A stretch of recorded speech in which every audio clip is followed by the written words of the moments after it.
নমস্কার বন্ধুরা, TNM educare চ্যানেলে সকল দর্শককে স্বাগত জানাই।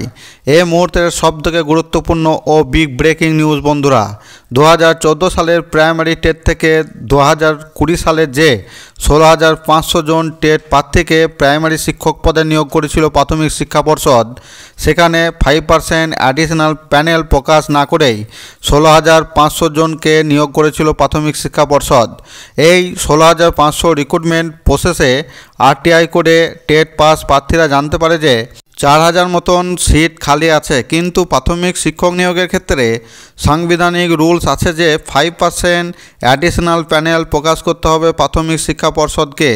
যদি 16,500 এর 5% অ্যাডিশনাল প্যানেল লিস্ট বার করে, তাহলে টোটাল 825 জনের চাকরি হওয়ার কথা ছিল ওই 16,500 রিক্রুটমেন্ট প্রসেসের ক্ষেত্রে।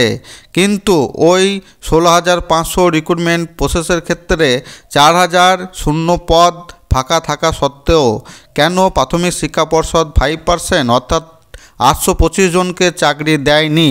তাই অনেক টেট পাস করা প্রার্থীরা কলকাতা হাইকোর্টে মামলা দায়ের করেন। তাদের মধ্যে উল্লেখযোগ্য মামলা ছিল 3929 অর্থাৎ আলী হোসেন মণ্ডল অ্যান্ড আদার্স।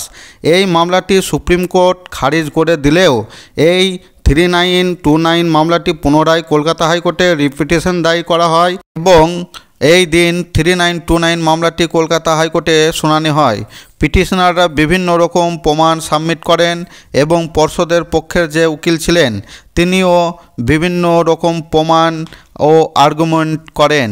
এমনকি সুপ্রিম কোর্টের বিচারপতি ঋষিকেশ স্যারের অর্ডার কপি দেখান, যেখানে সুপ্রিম কোর্ট বলেন 16,500 প্যানেল এক্সপায়ার হয়ে গেছে।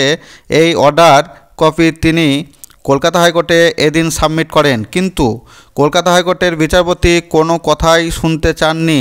তিনি বলেন যে 16,500 রিক্রুটমেন্ট প্রসেসের ক্ষেত্রে 5% অ্যাডিশনাল প্যানেল লিস্ট প্রকাশ করা যেহেতু একটি সাংবিধানিক রুলস, তাই এই 16,500 রিক্রুটমেন্ট প্রসেসের ক্ষেত্রে 5% অ্যাডিশনাল প্যানেল লিস্ট বার করা একান্তই প্রয়োজন ছিল প্রাথমিক শিক্ষা পর্ষদের, কিন্তু তারা তা করেননি। এই 16,500 আরটিআই মামলাটি আবার 3 সপ্তাহ অর্থাৎ 21 দিন পর কলকাতা হাইকোর্টে উঠতে চলেছে।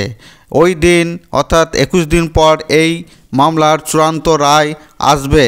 তাহলে এক কথাই বলা যায় যে আবার নতুন করে এই 16,500 প্যানেলে 5% অ্যাডিশনাল প্যানেল অর্থাৎ 825 জনের চাকরি হতে চলেছে।